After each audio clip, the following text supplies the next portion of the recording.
Hello viewers, আসসালামু আলাইকুম। কেমন আছেন সবাই? ভালোবাসা আলাদা নাটকের 158 নম্বর পর্বের এক্সপ্রেশন নিয়ে আপনাদের মাঝে চলে আসলাম। কি ধামাকা ঘটে গেল জানতে ভিডিওটি শেষ পর্যন্ত দেখুন।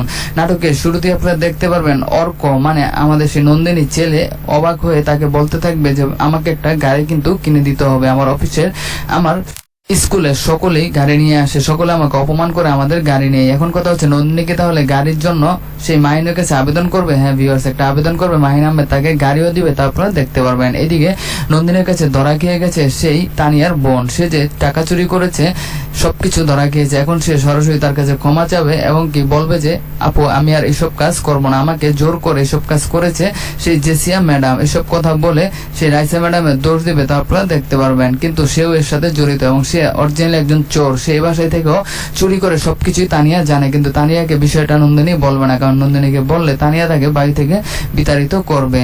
আবারও দেখতে পারবেন নন্দিনীর বিষয়ে কথা বলবে তার ম্যাডামের সাথে। তার ম্যাডামের পিএস হওয়ার কারণে তাকে সবসময় গাড়ি দিয়ে নিয়ে যাবে এবং তাকে দিয়ে 2 নাম্বার কাজ কাম করাবে এবং কি নন্দিনীর উপর অ্যাকশন নেওয়ার জন্য এবার আগামী পর্বে চরম এক ঘটনা ঘটতে চলেছে। তা আপনারা দেখতে পারবেন। নন্দিনীর এখন শত্রু আরো বেড়ে গিয়েছে এই রাইসা ম্যাডাম।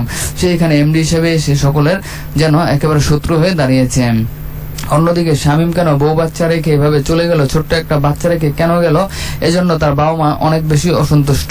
এইগুলো আজকে আপনারা দেখতে পারবেন। আজকে আপনারা আরো দেখতে পারবেন যে মাহিন আহমেদের কেয়ারটেকার অনেক বেশি কষ্ট পাচ্ছে যে কোথায় গেল তার ম্যাডাম। মাহিন আহমেদের মা তো এভাবে চলে যাওয়ার কথা না, প্রায় 25 বছর একসাথে এই বাড়িতে ছিল, কিন্তু কখনো তার মাকে এভাবে চলে যেতে দেখেনি। সে কি রাগ করে চলে গেছে নাকি কোনো সংস্থা তাকে কিডন্যাপ করে রেখেছে? সবকিছু জানতে অবশ্যই দীপ্ত টিভির সাথে আপনাদেরকে থাকতে হবে এবং আমাদের চ্যানেলটি তো সাবস্ক্রাইব করে রাখতে হবে। কারণ যারা এখন আমাদের চ্যানেলটি সাবস্ক্রাইব করেন অবশ্যই আমাদের চ্যানেলটি সাবস্ক্রাইব করুন। দীপ্ত টিভির সাথেই থাকুন। এই পর্বটি আজকে রাত 7টার দিকে আপনারা দেখতে পারবেন। এই পর্ব দেখার আমন্ত্রণ জানিয়ে আল্লাহ হাফেজ।